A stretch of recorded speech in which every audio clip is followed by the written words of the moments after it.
Bismillahirrahmanirrahim. Assalamualaikum warahmatullahi wabarakatuh. A'udzu billahi minasyaitonir rajim. Bismillahirrahmanirrahim. Innal hamdalillah nahmaduhu wa nasta'inuhu wa nastaghfiruh wa na'udzu billahi min syururi anfusina wa min sayyiati a'malina. May yahdihillahu fala mudilla lahu wa may yudlil fala hadiyalah. Asyhadu an la ilaha illallah wahdahu la syarika lah wa asyhadu anna Muhammadan abduhu wa rasuluh. Allahumma salli wa sallim wa barik ala nabiyyina wa uswatina wa qudwatina sayyidina wa maulana Muhammadin sallallahu alaihi wasallam wa ala alihi wa ashabihi wa azwajihi wa dhurriyyatihi wa man tabi'ahu bi ihsan ila yaumiddin. Qala Allah ta'ala fi kitabil karim, a'udzu billahi minasyaitonir rajim. Ya ayyuhalladzina amanu taqullaha haqqa tuqatih wa la tamutunna illa wa antum muslimun. Allahumma faqihna fid din wa 'allimnal kitab wal hikmah waghfir dhunubana wa tahhir qulubana wa fassih alsinatana wa hassin furujana wa atinal hikmata wal hukma rahmatal alamin. Rabbi shrah li sadri wa yassir li amri wahlul 'uqdatam min lisani yafqahu qawli. Rabbi zidna ilma warzuqna fahma amin ya rabbal alamin. Bapak sekalian kaum muslimin rahimakumullah, alhamdulillah syukur selalu kita aturkan kehadirat Allah Subhanahu wa taala atas limpahan rahmat nikmat taufik hidayahnya. Alhamdulillah di kesempatan malam ini kita bisa hadir di majelis ilmu, majelis kajian yang semoga Allah limpahkan berkah karunia-Nya hingga Allah hadirkan pemahaman yang baik terhadap agama ini sehingga kita mampu menjalankan tugas pengabdian kita kepada Allah dengan sebaik-baik pengabdian. Di kesempatan malam ini alhamdulillah kami dimohon melanjutkan kajian yang sudah berlangsung sebelumnya terkait tentang tema salat yang tadi saya tanyakan materinya apa, diambil dari kitab apa, sudah sampai mana. Alhamdulillah materi kita ambil dari kitab Sifat Salat Nabi karya Syekh Al-Albani, Syekh Nasiruddin Al-Albani. Yang pada kesempatan ini saya insyaallah melanjutkan pembahasan yang sudah dibahas Ustadz sebelumnya yang biasanya, yaitu sampai di bab i'tidal, bangun tegak dari rukuk, al-i'tidal minar rukuk wa ma yaqulu fihi, dan apa yang diucapkan ketika i'tidal. Saya membacakan dari kitab ini, nanti ada beberapa keterangan ringkas terkait tentangnya. Di sana ditulis dalam kitab itu yang ditulis oleh Syekh Nasiruddin Al-Albani, beliau pakar hadis dan juga ahli fikih. Di sana beliau menulis tentang bagaimana sifat atau tata cara sholatnya Nabi pada bagian saat beliau bangkit dari rukuk yang kemudian disebut i'tidal. Dalam penggalan hadis dari riwayat Imam Bukhari dikatakan kana sallallahu alaihi wasallam yarfa'u sulbahu minar ruku'i qailan. Nabi itu biasanya ketika bangkit dari rukuk mengangkat tulang punggungnya, yarfa'u sulbahu, mengangkat tulang punggungnya, minar rukuk, dari rukuk. Jadi ketika gerakan bangkit dari rukuk menuju ke bangun itu, beliau mengucapkan sami'allahu liman hamidah. Jadi bangkit dari rukuk. Jadi kalau gerakan-gerakan yang lain itu dengan takbir, sehingga disebut takbir intikolat, takbir karena perpindahan gerakan. Ini ketika perpindahan dari posisi rukuk kemudian bangkit, maka bacanya beliau mengucapkan sami'allahu liman hamidah. Ini sebagaimana hadis riwayat Imam Bukhari dan Muslim. Kemudian wa amara bidzalika, dan Nabi juga memerintahkan itu. Jadi selain beliau mempraktekkan sendiri secara fi'liyah, secara perbuatannya, beliau juga memerintahkan orang lain. Yang ini dijadikan hadis yang kemudian viral tentang al-musi' sholatah. Jadi orang yang salah, orang yang keliru dalam sholatnya itu menjadi viral. Yang ini menjadi pembelajaran yang berharga nih. Di situ ada penggalan hadis faqala lahu, kemudian beliau menjelaskan terhadap orang yang sholatnya keliru. Ini kan kejadiannya ketika Nabi sudah selesai sholat bersama para sahabat di masjid, tiba-tiba ada datang seorang yang tertinggal dari sholat. Akhirnya dia sholat sendiri. Ibarat kata seperti ini misalnya, orang sudah selesai, tahu-tahu ada orang datang sholat. Menjadi perhatian semua orang yang hadir. Kira-kira sholatnya biasa atau diperbagus, Pak? Dilihat hanya orang ini. Nah, begitu selesai sholat, segera saja dia gabung ke majelisnya Nabi, seraya mengatakan Assalamualaikum ya Rasulullah. Rasulullah tidak jawab, padahal hukumnya jawab salam, Pak. Tapi ada kondisi Nabi tidak menjawab. Beliau malah komentar, irji fasalli fa innaka lam tusalli. Balik sholat, kamu tadi belum sholat. Padahal sudah mulai takbir sampai salam. Tapi karena yang merintah Nabi ya, mungkin sambil bingung kan, salah gua apa tadi? Harus diulang. Dengan cara yang sama, kemudian dia setelah selesai segera menghampiri Nabi untuk gabung di majelisnya dan mengucapkan salam. Assalamualaikum ya Rasulullah. Nabi tidak komentar, kecuali mengatakan irji fasalli fa innaka lam tusalli. Balik sholat, kamu tadi belum sholat. Fasolah kamakana, kemudian dia sholat seperti tadi, seperti dia mengerjakannya. Begitu yang ketiga kali beliau mengatakan Assalamualaikum, Nabi baru jawab plong. Cuma kalimatnya sama, irji fasolli fa innaka lam tusalli. Kembali sholat, kamu tadi belum sholat. Artinya dipahami bahwa bisa jadi dia itu sholatnya salah, mungkin lupa. Disuruh ngulang 2-3 kali kok masih sama, berarti kesimpulannya apa? Orang paham apa lali? Biar orang paham saiki apa? Lali ini. Akhirnya sampai dia judek ini. Nek cara kita mungkin pindah masjid Pak ya.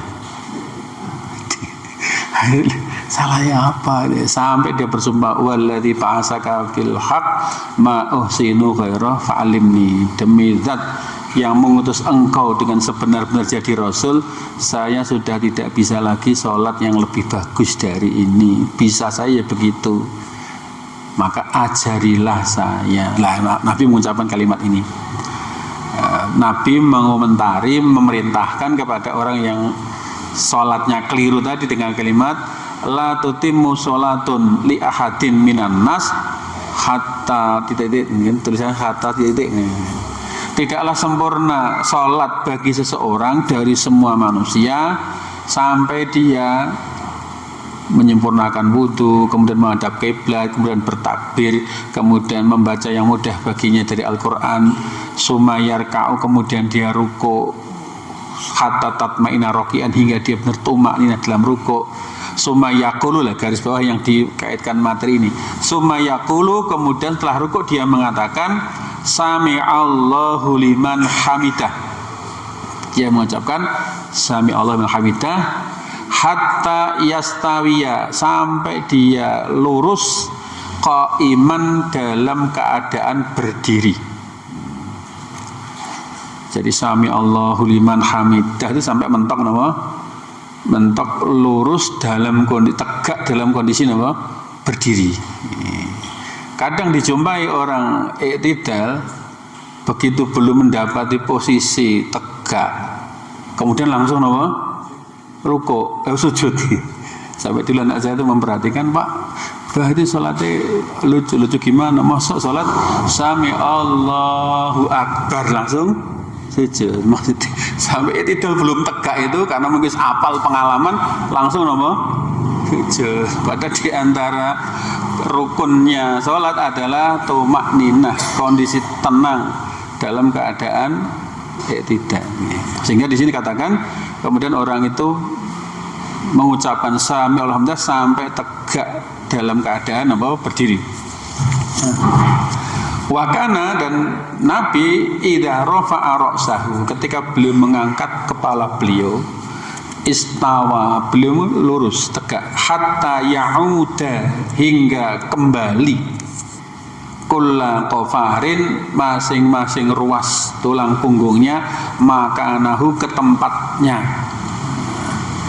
Jadi sampai posisi kembali seperti semula, bahkan sampai ruas-ruas tulangnya kembali kepada posisinya. Ini sampai membayangkan betapa Nabi itu sholat nggih anteng, bahkan gerakan-gerakannya niku sempurna. Kemudian tegak. Nah, setelah dalam keadaan tegak, jadi gerakan bangkitnya itu dengan mengucapkan sami Allahu liman hamidah. Kemudian setelah posisi tegak, hingga digambarkan ruas-ruas tulang-tulang punggungnya itu kembali kepada tempatnya masing-masing. Kemudian semakana yaqulu wa huwa qaimun, kemudian setelah tegak itu dalam keadaan berdiri beliau baru mengucapkan Rabbana lakal hamdu. Jadi begitu nama dari rukuk sami Allahu liman hamidah, begitu sudah tegak baru kemudian mengatakan Rabbana lakal hamdu. Lah untuk ucapan ketika sudah tegak setelah sami Allah itu ada 4 versi dan masing-masing sahih. Ada mengucapkan Rabbana lakal hamdu. Versi yang kedua ditambahi wa Rabbana wa lakal hamdu. Versi ketiga ditambahi Allahumma Rabbana lakal hamdu. Versi yang keempat Allahumma Rabbana wa lakal hamdu. Ini beberapa riwayat menjelaskan adanya keragaman yang diucapkan Nabi ketika dalam posisi itu. Artinya sahabat yang meriwayatkan itu menjumpai di kondisi sholat yang berbeda. Kemudian wa amara bidzalika, Nabi memerintahkan seperti itu. Kulla musallin mu'taman, baik itu kepada semua orang kepada orang yang sholat sebagai makmum atau yang selainnya. Hanya nanti ada perbedaan ketika sholatnya berjamaah. Jadi untuk mengucapkan Rabbana lakal hamdu itu diperintahkan untuk dibaca oleh semua yang sholat, baik dia sebagai makmum maupun yang lainnya. Hanya ketika pas bangun dari rukuk tadi itu ada perbedaan bacaan antara imam dan makmum. Jadi di beberapa hadis dikatakan wa idza qala al imamu sami Allahu liman hamidah faqulu Rabbana walakal hamdu. Jika imam mengucapkan sami Allahu liman hamidah, makmum tidak mengucapkan yang sama sami Allahu liman hamidah. Dia hanya mengatakan Rabbana lakal hamdu atau Rabbana walakal seterusnya. Jadi ada perbedaan antara bacaan imam dan makmum saat bangkit dari rukuk. Adapun membaca Rabbana lakal hamdu dan seterusnya itu sama. Ini terkait tentang sabda Nabi. Beliau mengatakan sallu kama ra'aitumuni usalli. Salatlah kalian sebagaimana kalian melihat saya mengerjakan salat. Ini hadis sahih riwayat Imam Bukhari dan Imam Ahmad. Kemudian wa kana yaqulu, dan beliau juga bersabda innama ju'ilal imamu, sesungguhnya dijadikannya seorang imam, diangkatnya seorang imam itu liyuk tamma bihi, agar kalian mengikutinya. Ini ada terusnya sebetulnya tidak ditulis. Fala takhtalifu bihi, maka kamu itu jangan menyelisih imam, jangan beda dengan imam.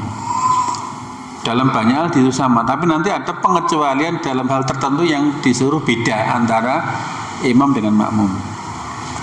Misalnya begini, wa idza qala sami Allahu liman hamidah, apabila imam mengucapkan sami Allahu liman hamidah, beliau menginstruksikan faqulu, maka ucapkanlah oleh kalian, maksudnya yang disuruh makmum disuruh mengucapkan Rabbana lakal hamdu atau Allahumma Rabbana walakal hamdu. Artinya jadi ada penjelasan khusus. Jadi kalau berjamaah imam mengatakan sami Allahu liman hamidah, makmum Rabbana lakal hamdu, tidak mengucapkan yang sama. Kadang buanter ternyata apa? Sami Allah. Harusnya apa? Rabbana lakal hamdu. Maksudnya yasma'ullahu lakum, dan Allah mendengar kalian, mengijabah doa kalian. Fa innallaha tabaraka wa ta'ala, dan sesungguhnya Allah tabaraka wa ta'ala qala, beliau berfirman ala lisani nabiyhi, melalui lisan nabinya, untuk mengatakan sami Allahu liman hamidah. Semoga Allah mengabulkan, mendengar siapa saja yang memujinya. Nah, kemudian ada permasalahan. Jadi ketika tidak lagi bahasa kita, ketika bangkit dari rukuk sami Allahu liman hamidah, ini posisi tangan dilepas apa sedekap. Biasanya gimana, Pak? Tebak-tebakan sing bener untuk besok. Biasanya gimana biasanya?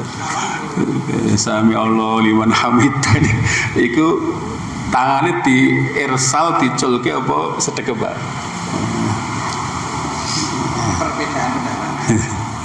Tapi Syekh Albani kok sedekap itu dibid'ah-bid'ah gitu begini.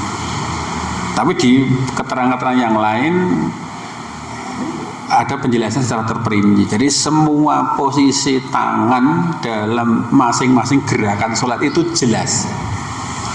Hanya yang kemudian rancu itu adalah posisi bangkit dari rukuk yang disebut i'tidal.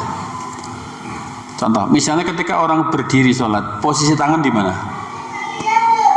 Di dada, dengan meletakkan tangan kanan di atas tangan kiri dengan 3 versi, menggenggam, ditumpangke antar telapak, atau ditumpangan di lengan pergelangan telapak, kan itu. Semua ditaruh di dada. Kemudian ketika rukuk, posisi tangan di mana? Qabidun di rukbatahi, mencengkeram di lutut. Ketika orang posisi sujud, tangan di mana? Jadi tanah dengan menghadap, dengan membuka, sehingga kalau sendirian ya, sehingga kelihatan ketiaknya tidak ditempel di lambung.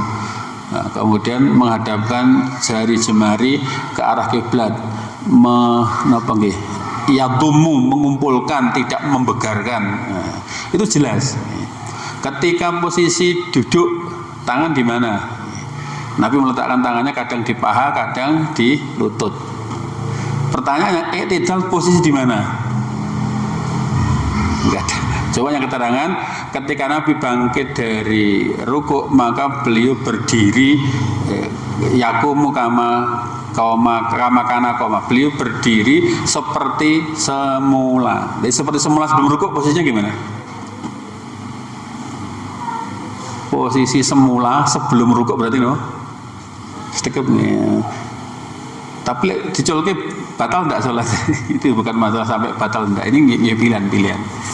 Cuma di sini Syekh Albani, pengarang kitab ini, itu memberikan peringatan. Di sini ada catatan kaki, tambihun, peringatan. Hadal hadis la yadulu anal mu'tamma la yusyarikul imam fi qouli samada. Yang namanya imam itu dijadikan untuk diikuti, itu bukan berarti diikuti dalam segalanya, kecuali ada dalam kalimat sami Allahu liman hamidah. Karena Nabi secara khusus membedakan, sehingga ada hal-hal yang memang tidak sama antara imam dengan makmum. Meskipun secara umum makmum disuruh ngikuti nama imam, baik dalam gerakan maupun bacaan. Jadi dikatakan liyuk tamabih itu tidaklah dimaksud mengikuti semuanya, kecuali tadi beliau mengatakan wa idza qala sami Allahu hamidah faqulu rabbana lakal hamd. Jika imam mengucapkan sami Allahu hamidah, maka ucapanlah olehmu rabbana lakal hamdu. Itu diantara penjelasan ringkas tentangnya. Kemudian wa ilal amri bidzalika, dan alasan untuk diperintahkan seperti itu fi hadis akhar, itu ada pada hadis yang lain. Artinya kita tuh untuk mendapatkan gambaran yang utuh memang layak kita menghadirkan semua hadis. Kadang-kadang kita karena megang satu hadis ini tidak mengangkat yang lain, merasanya yang benar ini, padahal ada kemungkinan ada pendapat yang lain yang itu dengan dalil yang beda yang tidak diketahui oleh pendapat yang pertama. Misalnya cara hadis begini, misalnya la sholata liman lam yaqra bi fatihatil kitab. Tidak ada sholat, tidak sah sholat orang yang tidak membaca Al-Fatihah. Artinya ini sifatnya umum. Nanti ada sifat khusus. Mangkana lahu imam fa qiraatuhu lahu qiraah. Barang siapa yang sholat bersama imam, maka bacaannya imam sudah menjadi bacaannya. Jadi nanti kalau cekeli enggak, pokoknya la sholata liman lam yaqra bi fatihati kitab. Hadis ini berlaku bagi orang yang sholat sendiri atau sebagai imam. Tapi kalau dia berjamaah, maka bacaan imam sudah menjadi bacaannya. Nah, sehingga seperti ini, maka tentu kita membutuhkan banyak dalil-dalil yang kita jadikan pedoman, sehingga tidak kemudian berpedoman satu hadis tapi menafikan yang lainnya.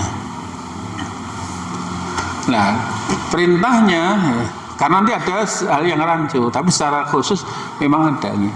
Karena nanti ada hadis yang menyatakan bahwa imam dan makmum dalam beberapa hal harus sama. Misalnya begini, kenapa kok ketika imam mengucapkan sami al-hamidah ada yang berpendapat makmum juga sama? Karena ada ini, fa innahu, sesungguhnya man barang siapa wafaqo yang cocok, yang bersesuaian qaulahu antara ucapan dia wa qaulal malaikah dengan ucapannya malaikat. Artinya apa? Ketika sholat itu, ketika saat mengucapkan sami Allahu akbar, itu malaikat yang di langit sana itu pun juga mengucapkan yang sama. Sehingga kok bertepatan antara dia mengucapkan kalimat itu dan malaikat juga sama, kok pas bareng, maka efeknya ghufirallahu, maka diampunilah untuknya apa-apa taqaddama yang telah lalu min dzambihi, dari dosa-dosanya. Berarti wafaq itu ada kesesuaian, baik itu sesuai timingnya, waktunya, atau sesuai dengan sama-sama ucapannya. Itu yang kemudian menjadikan ada yang berpendapat sama antara bacaan imam dan makmum. Tetapi tadi secara khusus Nabi mengatakan wa idza qalal imamu sami Allah liman hamidah faqulu rabbana lakal hamdu. Jika imam mengucapkan sami Allah liman hamidah, maka ucapkanlah oleh kalian rabbana lakal hamdu dengan pilihan 4 versi tadi. Kemudian berikutnya wa kana yarfa'u yadayhi 'inda hadzal i'tidal. Beliau Nabi itu ketika i'tidal, bangkit dari rukuk, itu beliau juga dengan mengangkat kedua tangan. Jadi ketika sami Allah liman hamidah itu beliau juga mengangkat dua tangan. Caranya gimana? Alal wujuhi, sesuai dengan cara al mutaqaddimati yang sudah disebut di keterangan sebelum. Jadi Nabi ketika mengangkat tangan itu posisinya menghadapkan telapak tangan ke arah kiblat, mengumpulkan jari-jarinya, tidak merenggangkannya, dan mengangkatnya dua pilihan, kadang hadzwal mangkibain, setara sejajar dengan pundak, kadang hadzwal udhunain, kadang sejajar dengan kedua telinga. Jadi semua gerakan takbir, baik takbiratul ikhram, takbiratul intiqalah, takbiratul bangun dari rukuk, itu beliau mengangkat kedua tangan dengan tata cara yang sudah diterangkan sebelumnya. Nah, kemudian nanti ada kombinasi antara ngangkat tangan dengan ucapan robbananya itu duluan mana? Sami Allah, sami Allah. Nah, robbana alhamdulillah. Ngangkatnya dengan ucapannya di duluan mana? Yang benar mana, Pak? Bareng robbana lakal hamdu atau Allahu akbar, atau ngangkat kemudian Allahu akbar atau robbana, atau bilang dulu kemudian ngangkat tangan. Semua-semuanya benar ya, pernah dikerjakan Nabi. Nah, kemudian ketika bangun itu bangkit dari rukuk dengan angkat tangan itu sama caranya seperti fi takbiratul ihram, dalam takbiratul ihram. Wa yaqulu, dan beliau mengucapkan wa huwa qaimun, dalam kondisi berdiri, kama marang, seperti yang baru saja dibahas tadi, yaitu mengucapkan apa? Rabbana walakal hamd. Wa tarotan yaqulu, dan kadang-kadang Nabi mengatakan Rabbana lakal hamd, tidak ada wahnya. Wa tarotan yudibu ila hadaini lafdhaini, kadang-kadang dua lafaz tadi Rabbana lakal hamdu dan Rabbana walakal hamdu itu digandeng dengan Allahumma. Berarti kadang-kadang Allahumma Rabbana lakal hamdu, kadang-kadang Allahumma Rabbana walakal hamdu. Semuanya benar dan karena pernah dilakukan Nabi.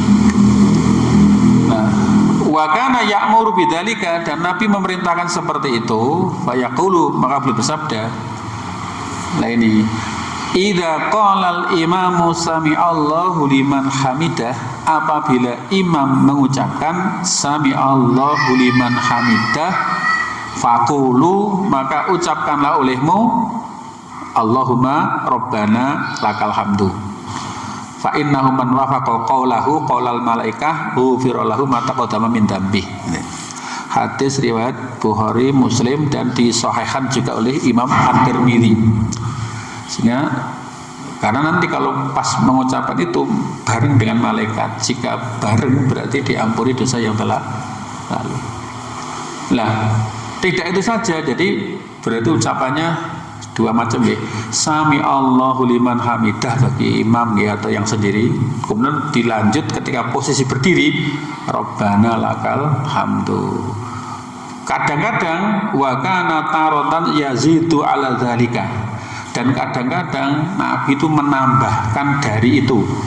Tidak hanya cukup Rabbana lakal hamdu, kadang-kadang nambah. Tambahnya apa? Satu riwayat misalnya dari Imam Muslim, tambahnya mil as-samawati wa mil al-ardi wa mil amasyita min syai'im ba'du. Kadang-kadang tambahnya itu. Kadang-kadang tambahannya agak sedikit berbeda. Ditambah Rabbana lakal hamdu mil as-samawat wa mil al-ardi wa ma bainahuma. Ada kalimat wa ma bainahuma. Wa mil amasyita min syai'im ba'du. Segala puji bagi Engkau ya Allah, sepenuh langit dan sepenuh bumi dan apa-apa yang diantara keduanya, dan sepenuh apa yang Engkau kehendaki selain sepenuh langit dan bumi. Kadang-kadang ditambah meneh berarti tidak sok wingi lek nurutin iki. Wa tarotan yudifu ila dzalika, dan kadang-kadang bacaan tadi wis sami Allah liman hamidah Rabbana lakal hamdu mil usamawati wa ardi ba'du, ditambahi ahlas sana'i wal majdi la mani'a lima a'taita wa la mu'tiya lima mana'ta wa la yanfa'u dzal jaddi minkal jaddu. Berarti ora sujud tinggi ditambah, kadang-kadang tambah lagi. Ya, meskipun kadang-kadang kalau kita mungkin ngimami ya cukup Rabbana lakal hamdu tok itu, kalau kesuwen nanti makmum bisa lari. Itu idealnya kalau kita sholat sendiri, sholat malam itu dinikmati dikit-dikit yang ada. Nah, kadang-kadang tambahnya beda lagi. Wa tarotan takunu al idhofah, kadang-kadang tambahannya adalah lebih komplit lagi, mil as-samawati wa mil al-ardi wa mil amasyita min syai'im ba'du ahlas sani wal majdi ahaqu ma qala al-abdu wa quluna laka abdun Allahumma la mani'a lima a'taita wa la mu'tiya lima ma'ta wa la yanfa'u dzal jaddi minkal jaddu. Ini lebih panjang lagi. Ini hadis riwayat Imam Muslim, Abu Dawud. Kemudian watarotan yakulu fi sholatil lail, kadang-kadang ketika beliau sholat malam, kadang-kadang belum menambahkan ketika Rabbana lakal hamdu itu, kadang-kadang kalimatnya begini, li rabbiyal hamd, li rabbiyal hamd. Itu tok, cuma yukarriru dzalik, Nabi itu mengulang-ulang itu. Hatta kana qiyamuhu, hingga jadilah berdirinya tadi nahwan ya sepadan lama yang dibutuhkan min ruku'ihi dari rukuknya. Jadi berarti i'tidal ini lamanya kadang-kadang sepadan dengan rukuknya. Maka jangan sampai tadi karena sudah pengalaman sholat rukuk sami Allahu akbar langsung apa? Sujud. Jadi tidak mencapai posisi tumakninah ketika berdiri seperti lama waktu yang dibutuhkan ketika sujud. Jadi Nabi rata-rata antara rukuk, i'tidal, sujud, duduk itu hampir sama waktu yang dibutuhkan. Maka dikatakan karena qiyamuhu nahwan min ruku'ihi, maka berdirinya Nabi i'tidal itu ya mirip hampir sama dengan rukuknya. Alladzi qariban min qiyamil awal, yang itu lebih pendek dari berdirinya yang awal. Jadi berdirinya awal itu sebelum rukuk berarti kan membaca surat. Cuma i'tidali itu lebih pendek daripada berdirinya awal tadi. Berdiri awalnya seberapa? Ini jangan kuat ngelakoni pora. Wa kana qara'a fihi, dan Nabi ketika berdiri sholat itu, makanya i'tidalnya jangan selama seperti lamanya berdiri ketika baca itu. Jadi dikatakan wa kana qara'a fihi, dan Nabi ketika sholat malam dalam satu rakaat berdirinya yang dibaca apa? Surat Al-Baqarah, surat Baqarah. Jangan pengalaman berapa jam maca Al-Baqarah. Jadi berdirinya Nabi ini napa sak rakaate napa membaca Al-Baqarah. Bahkan Nabi itu membacanya tartil. Nabi itu membaca di dalam sholat itu lebih lama dibandingkan kalau beliau membacanya di luar sholat. Bahkan ada sahabat yang pernah coba-coba pengen sholat malam membersamai Nabi, akhirnya angkat tangan nggak kuat. Karena ketika berdiri beliau baca Al-Baqarah itu berpersangkaan Allah paling nanti 200 ayat yang ke 100 rukuk, ternyata lebih lanjut sampai 200, paling nanti di ayat 200 rukuk, ternyata tidak, sampai batin Allah paling nanti kalau rampung Al-Baqarah rukuk. Jadi Nabi baca surat An-Nisa, baru membaca Ali Imran, baru nama sujud. Nah, jadi jangan istirahat, angkat tangan. Berarti artinya i'tidal Nabi yang enggak selama itu, karena lamanya Nabi ketika berdiri di sini itu digambarkan beliau itu membaca surat Al-Baqarah.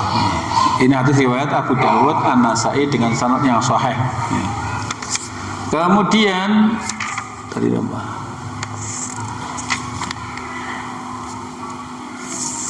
Bacaan lain ketika i'tidal selain Robbana lakal hamdu mil usamawat dan terusnya, ada pilihan bacaan yang lain yang dibaca Nabi. Misalnya sami Allah liman hamidah, kadang Nabi membaca Robbana walakal hamdu hamdan katsira thayyiban mubaraka fi, kayak bacaan iftitah.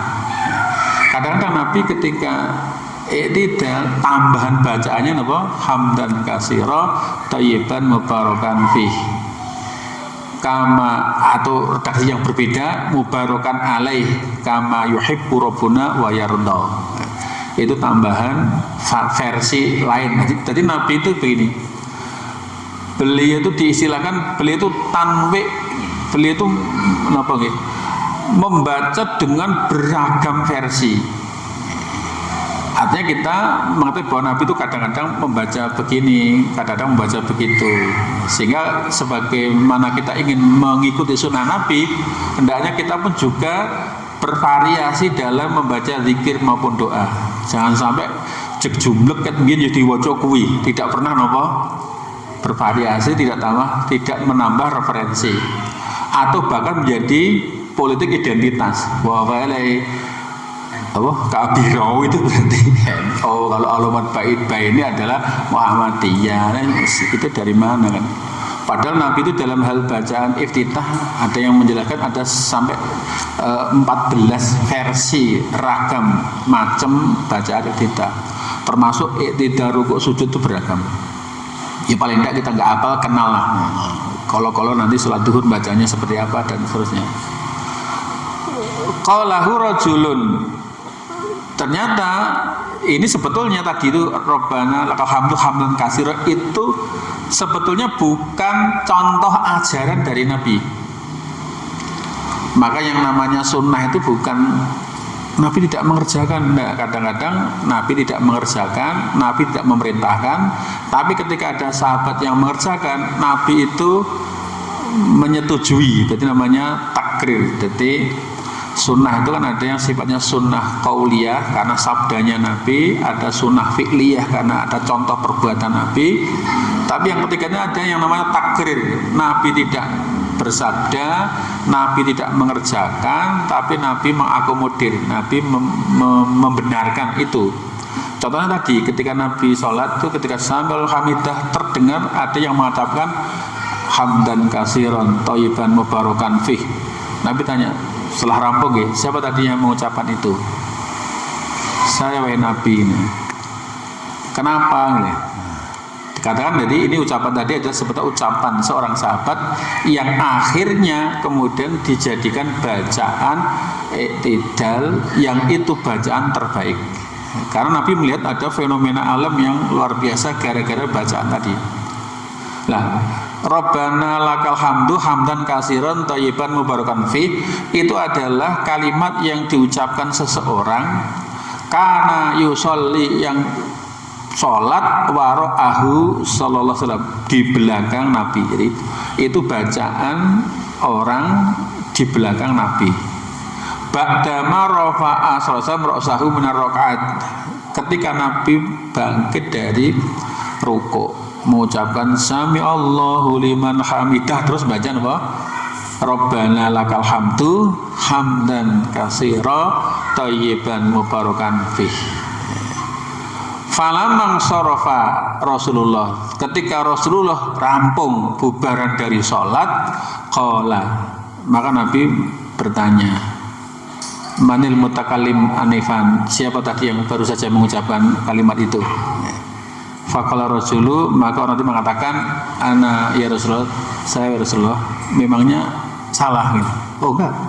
Faqala Rasulullah mengatakan, laqad ra'aitu, sungguh aku benar-benar melihat bid'atan wa salasin, ada 13 apa malaikat. Gara-gara bacaan tadi saya melihat ada 13 malaikat, ia betadirunah yang cepet-cepet lomba-lomba disik-disikan ingin menghaturkan pahala bacaan itu. Jadi saya melihat malaikat ada 13 lebih itu, ia betadirunah bergegas gara-gara ucapanmu tadi, ayyuhum, siapa dari mereka yaktubuha awalan, yang bisa menulis pertama kali amal bacaan Rabbana lakal hamdu hamdan katsira. Jadi berarti itu kan nyatet amalan pirang malaikat, Pak? Ngerti nggak? Nyatet malaikat, nyatet amal berapa? 2 apa 1? Nyatet amal kita itu. Ini digambarkan ada 13 lebih malaikat rebutan siapa yang paling dulu menulis pahala atau amalan yang berupa bacaan hamdan katsiran thayyiban barakan fih. Ini diantaranya bacaan-bacaan yang disunnahkan saat bangkit dari rukuk yang disebut apa? I'tidal. Sehingga kalau membaca itu dipastikan orang bisa dalam kondisi tumakninah. Karena sekali lagi tumakninah itu kondisi tenang setelah melakukan gerakan, itu menjadi rukun, menjadi bagian yang pokok di dalam sholat. Jika itu hilang maka batal sholatnya. Makanya kayak tadi orang yang disifati orang al-musyi sholatahu, orang yang salah sholatnya, itu ternyata diantara penyebabnya adalah dia tidak tumakninah ketika dalam gerakan rukuk, i'tidal, sujud, duduk itu.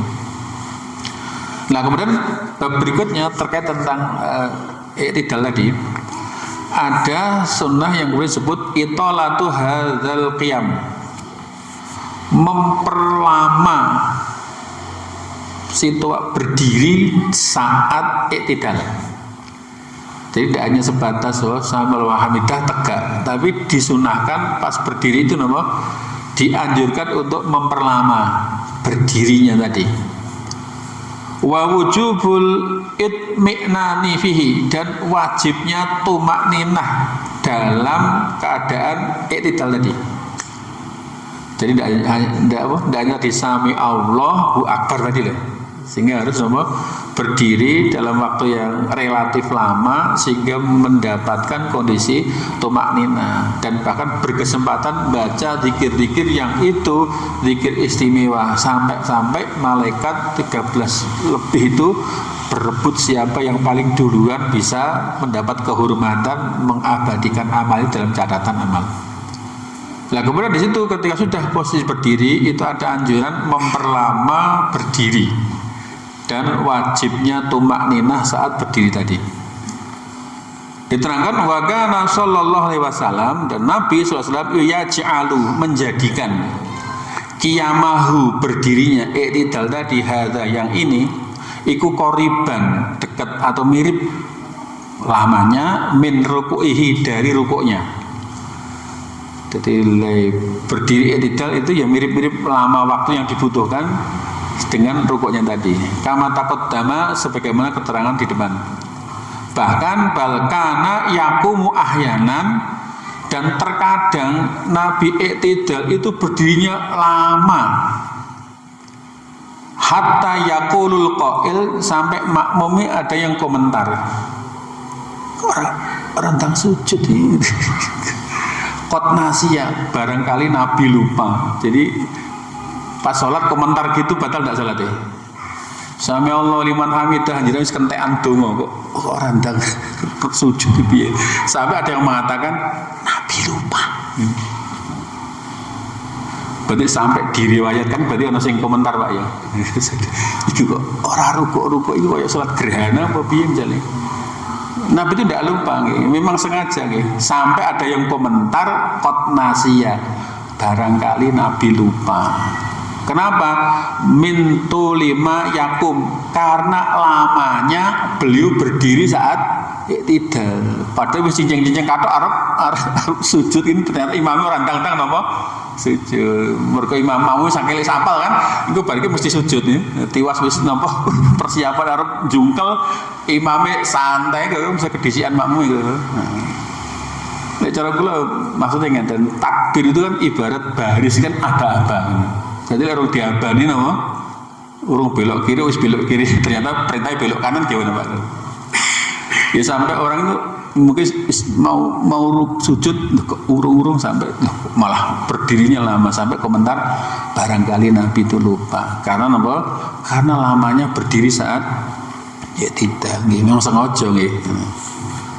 Wakana, dan Nabi juga ya'muru memerintahkan bil itmi'nani untuk tumaknina, untuk tenang fihi di dalam berdiri tadi i'tidal, sebagaimana faqala lil musyi salatahu, sebagaimana yang diucapkan Nabi kepada orang yang sholatnya keliru tadi dengan kalimat summarfa' ra'saka, kemudian angkatlah kepalamu, maksudnya bangkit dari rukuk, hatta ta'tadila qa'iman, hingga kamu tegak dalam kondisi berdiri. Fayakhudhu kulla azbin ma'khadahu, hingga masing-masing tulang itu kembali kepada tempatnya semula. Kemudian dalam riwayat lain ada tambahan, wa idza rafa'ta, jika engkau bangkit dari rukuk, fa'akim sulbaka, maka tegakkanlah tulang punggungmu. Warfa' ra'saka, dan angkatlah kepalamu, hatta tarji'al idhoma, hingga kembali tulang-tulang ila mafasilaha, kepada persendiannya masing-masing, sampai kembali posisi normal. Ini hadis riwayat Bukhari Muslim nih. Kemudian ditambah lagi, makanya ini bahaya ketika i'tidal itu pastikan jangan pada posisi tegak lurus, kecuali jangan boyok rematik misalnya, sebisa mungkin tegak. Karena bahaya ini. Nabi mengatakan, menyebutkan kenapa diperintah suruh tegak dan bahkan butuh berhenti.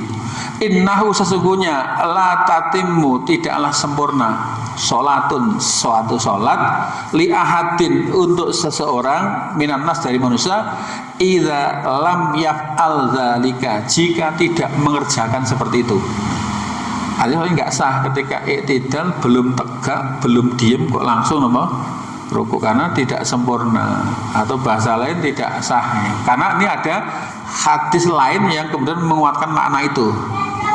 Misalnya Nabi mengatakan bahkan yaqulu, Nabi itu bersabda, la yang dzurullah azza wa jalla, Allah azza wa jalla tidak mau melihat.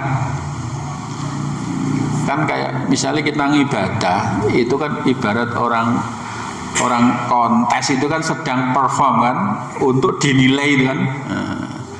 Begitu dengan perform tampil terus tidak dilihat, kira gimana? Itu wah dicepak aksi ternyata tidak dilihat. Itu maksudnya gimana? Allah tidak mau melihat ila sholati abdin, kepada sholatnya seorang hamba, la yuqimu sulbahu, yang tidak menegakkan tulang punggungnya, baina ruku'ihi, antara rukuknya dan sujudnya. Wah, jadi tidak. Jadi Allah tidak mau melihat sholatnya seorang hamba yang tidak menegakkan tulang punggungnya antara rukuknya dan antara sujudnya. Ya tadi sami Allahu Akbar tadi loh. Tiwas kita sholat kan ingin dilihat apa? Allah didelok uang ora penting itu mau dikomentar, tapi ketika ternyata sholat kita tidak, Allah tidak mau melihat sholat kok koyok ngono, ibarat Allah wis muak nggak mau melihat. Ini menunjukkan kinayah betapa sholat yang tidak memenuhi syarat-syarat rukunnya tadi, maka itu tidaklah sholat yang dianggap nih. Bahkan sampai ada kalimat ekstrim, la yang dzurul azza wa jalla ila sholati abdin, Allah azza wa jalla tidak mau melihat pada sholatnya seorang hamba yang tidak menegakkan tulang sulbinya, tulang punggungnya antara rukuknya dan sujudnya. Sudah selesai ya? Barangkali itu yang bisa kita sampaikan. Semoga nanti bisa menjadikan perhatian kepada kita. Sholat meskipun kita sudah biasa mengerjakan, alangkah baiknya kita mengkaji lebih mendalam, karena sekali lagi sholat ini memang amalan yang paling utama, bahkan sampai perintahnya pun spesial. Nabi diperintah menghadap langsung, dan bahkan sholat menjadi penentu amal-amal nanti kelak pada hari kiamat. Jika sholatnya baik, maka diterima sholat itu, dan amal-amal lain pun juga menjadi baik karenanya. Sebaliknya, jika sholat didapati buruk atau kurang, maka ditolaklah sholat itu, dan amal-amal yang lain pun juga terpengaruh karena. Barangkali itu, semoga ada manfaat yang bisa kita dapat. Kita cukupkan dulu sampai di sini. Insyaallah nanti dilanjut jika ada waktu. Saya cukupkan. Aqulu qouli hadza wa astaghfiru lakum innahu ghafurur rahim. Assalamualaikum warahmatullahi wabarakatuh. Tadi keterangan tambahan terkait tentang posisi tangan ketika i'tidal itu seperti apa. Ini ada penjelasan dari Syekh Albani, dari penulis kitab ini. Tambihun, peringatan, innal murada fi hadis, yang dimaksud dalam hadis ini iku bayyinun watihun, sangat jelas cetha terang, wa huwa, yaitu al-itminanu fi hadzal qiyam, yaitu adanya tumakninah saat berdiri i'tidal, tidak dimaknai yang lain menurut beliau. Wa amal istidlalu ba'di ikhwanina min ahli Hijaz, adapun apa yang dijadikan, yang didalilkan sebagian saudara kita dari Hijaz dan yang lainnya dengan hadis ini adalah tentang masyru'iyatu wat'ul yumna ala yusra, yaitu disyariatkannya meletakkan tangan kanan di atas kiri fi hadzal qiyam, dalam posisi berdiri ini. Beliau mengomentari ada kalimat hadis yang lain, Nabi ketika bangun dari i'tidal beliau berdiri seperti semula. Tapi Imam Albani mengatakan bahwa pendapat yang diusung oleh saudara-saudara kita dari kalangan kaum di Hijaz tentang disyariatkannya meletakkan tangan kanan di atas kiri di atas dada dalam posisi berdiri i'tidal ini, kata beliau fa ba'idun jiddan, maka sudah jauh dari pendapat yang benar. Bahkan panjang-panjang li'anal wat'a al-madkur lam yarid, karena posisi meletakkan tangan itu tidak pernah teriwayatkan, tidak ada fil qiyam dalam hal berdiri al-awal, sejak awal. Kemudian bahkan dikatakan di sini misalnya gini, wala yukhalifu hadza ma naqalahu Syekhu Tuwaijiri. Dan ini tidaklah menyelisih dengan apa yang kemudian diucapkan Syekh Tuwaijiri dalam kitab Risalah dari Imam Ahmad rahimahullah, bahwa beliau mengatakan, ya insya'a jika orang mau ya arsala yadaihi, dia melepaskan tangannya ba'da ruku', ba'da ruk'i minar ruku', setelah bangun dari ruku'. Tapi wa insya'a, dan jika dia menghendaki ya wada'ahuma, dia boleh meletakkan keduanya di dada. Kalau pendapat ulama lain itu pilihan ya. Tapi kalau Imam Albani belum mengatakan hadza batilun gitu. Ini adalah batil, bahkan belum mengatakan hadza bid'atun dolalatun ya. Itu menurut Syekh Albani nggih. Anjuran manut sing pundi kan itu. Tapi begini, dalam masalah fikih itu tetap ada potensi khilaf nih. Perbedaan pendapat itu hal yang harus dimaklumi. Mana-mana itu sesuatu yang khilaf, maka orang diberikan kelapangan untuk memilih dari pendapat-pendapat, manakala dia memahami dalil dari pendapat yang dipilih dan tahu tentang konsekuensi tentang pilihan pendapat itu.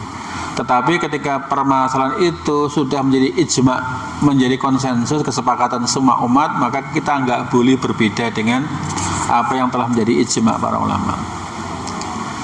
Kemudian kita lanjut tentang, kita selesai kemudian bab as-sujud.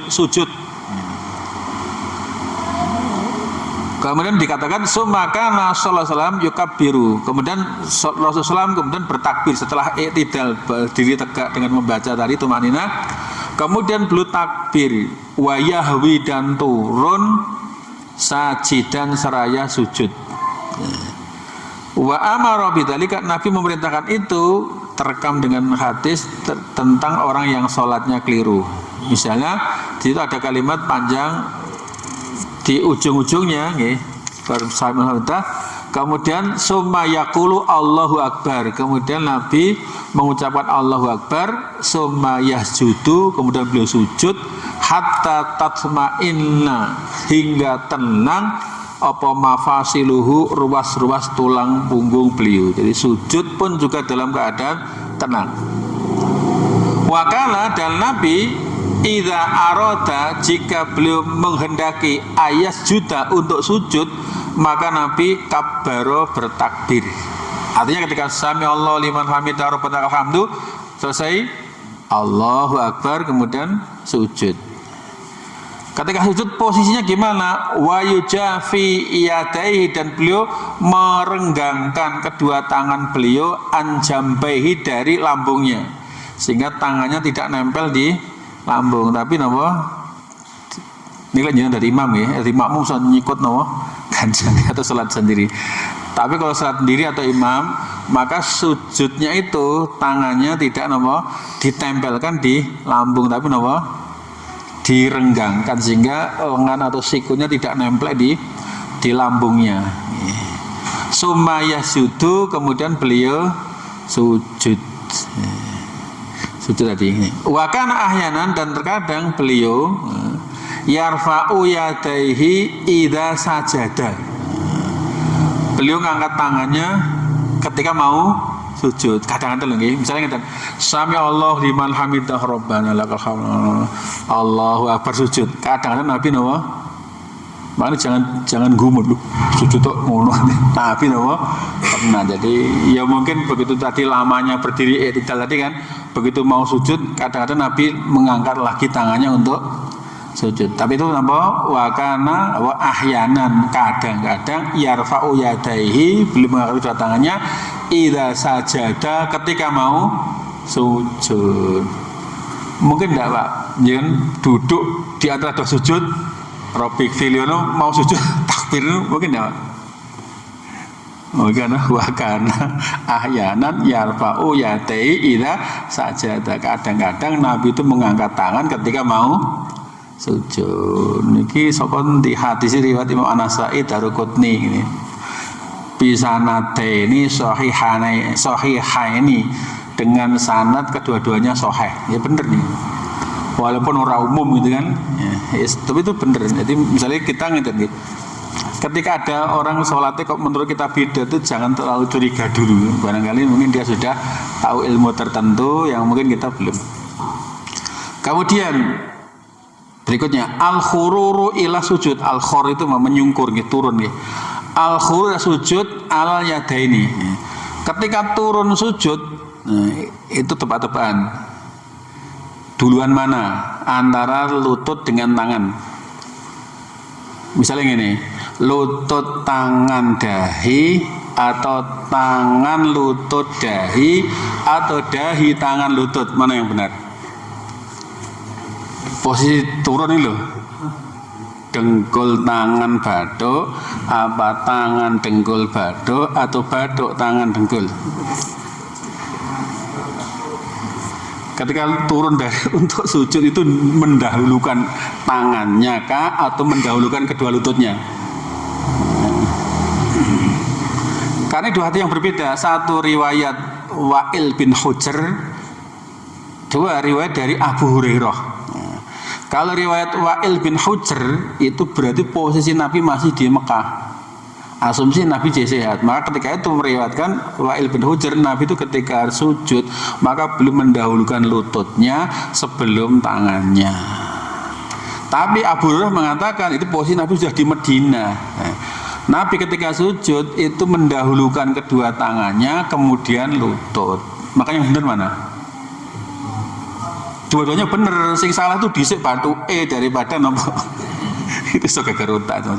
Artinya nanti bisa dipertimbangkan situasinya. Nek awal sehat seharusnya mungkin tidak gampang mumet, itu mungkin dengan meletakkan dengkul lebih dulu itu aman. Tapi kalau wis sepur atau gemerut letakkan dengkul itu mungkin sok jengkang kegeblak, apalagi badannya gemuk besar itu mungkin. Maka nanti bisa jadi gimana kalau orang dengkulnya sakit, apakah harus mendahulukan dengkul? Bisa jadi mendahulukan tangannya. Artinya ini pilihan-pilihan yang barangkali bisa diterapkan sesuai dengan kondisi di mana orang mudah untuk melakukannya, sehingga bukan sesuatu yang dipertentangkan. Karena nanti ada perbedaan yang statusnya tanawu. Perbedaan memang karena ada keragaman. Yang itu sama-sama pernah dikerjakan, sama-sama ada contohnya, hukumnya sama, maka orang boleh memilih. Nanti itu ada tanawu khilaf yang namanya ittidad, khilaf yang memang secara hukum bertentangan, itu harus dipilih dari salah satunya mana yang sahih. Tapi kalau khilaf perbedaan karena tanawu adanya keragaman, kadang Nabi pernah baca itu orang boleh milih sesuai dengan situasinya dan tidak masalah nih. Di sini diriwayatkan wa kana yadau yadaihi al ardi qabla rukbataihi. Nabi itu biasanya ketika mau turun dari berdiri tidak ke sujud itu beliau meletakkan kedua tangannya ke tanah sebelum kedua lutut.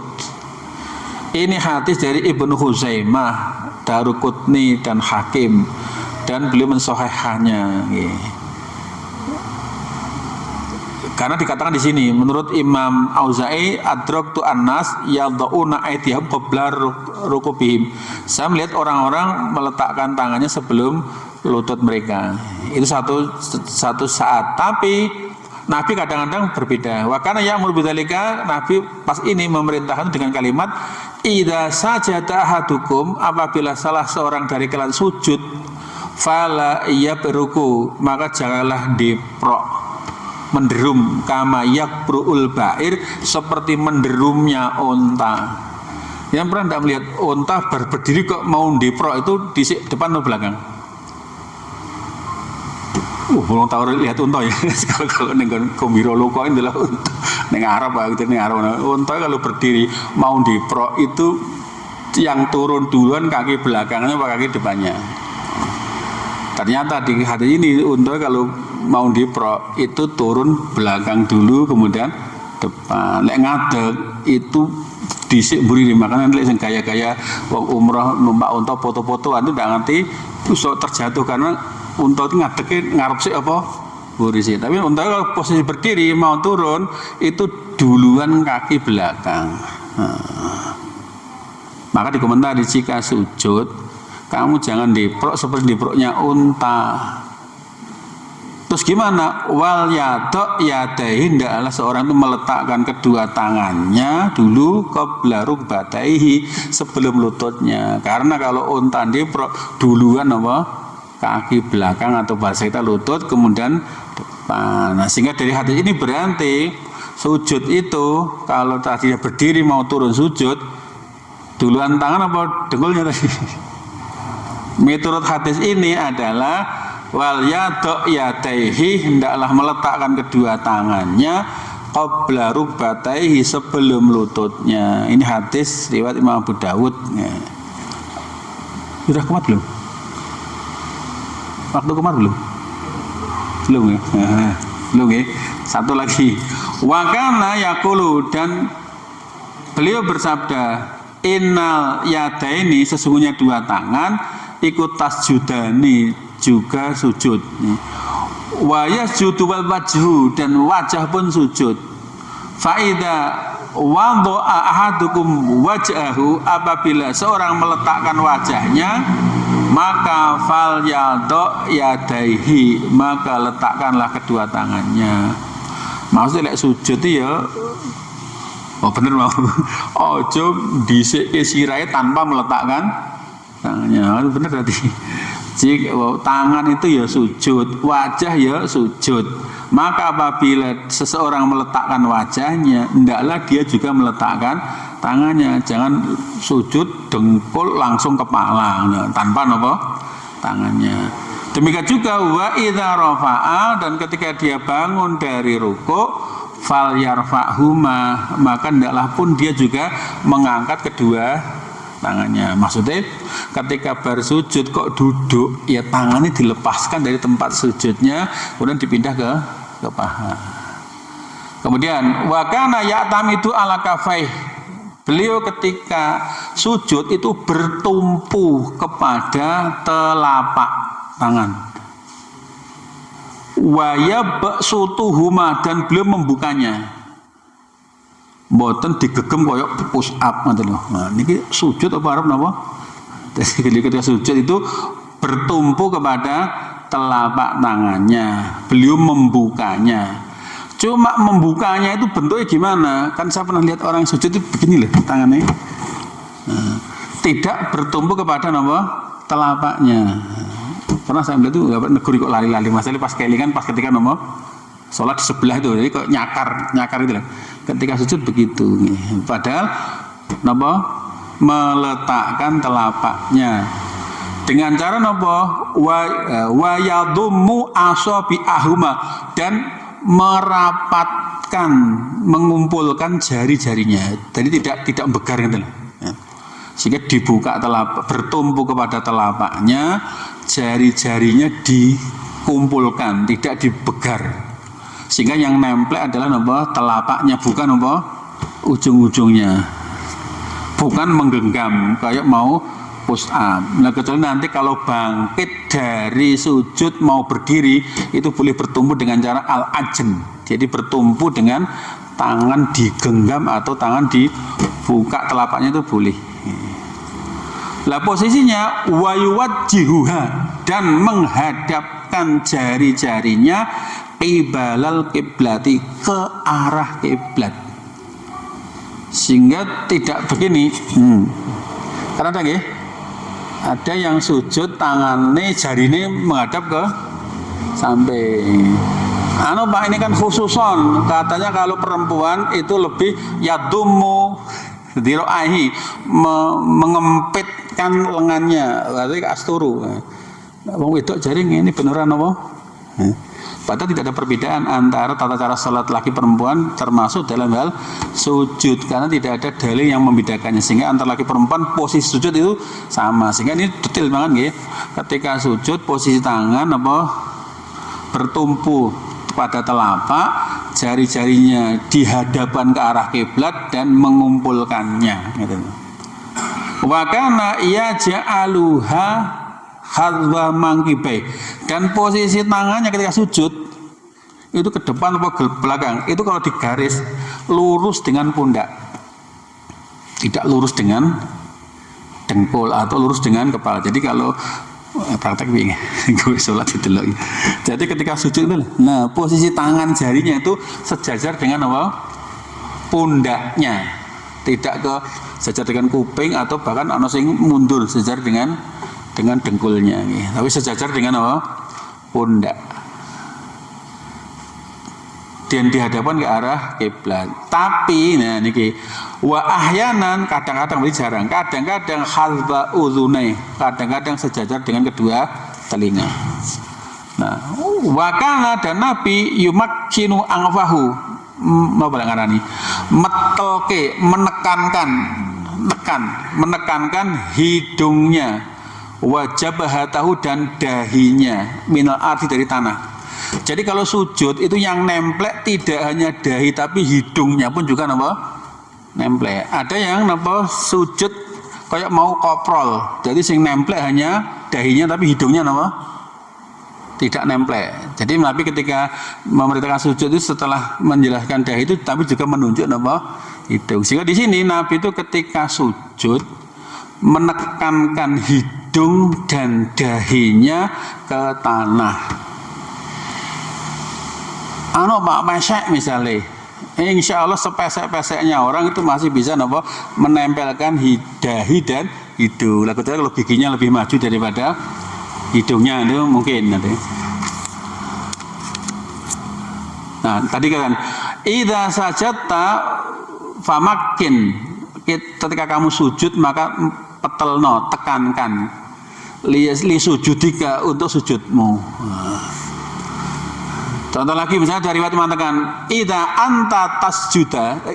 anta sajadta, jika kamu sujud kata Nabi fa'amkanta wajhaka, maka hendaklah engkau tekankan ditekan gitu, dipetelke wajhaka wajahmu wa yadaika dan tanganmu hatta yatma'inna, hingga tenang apa kullu admin setiap tulang mingka darimu ila maudhihi ke tempatnya.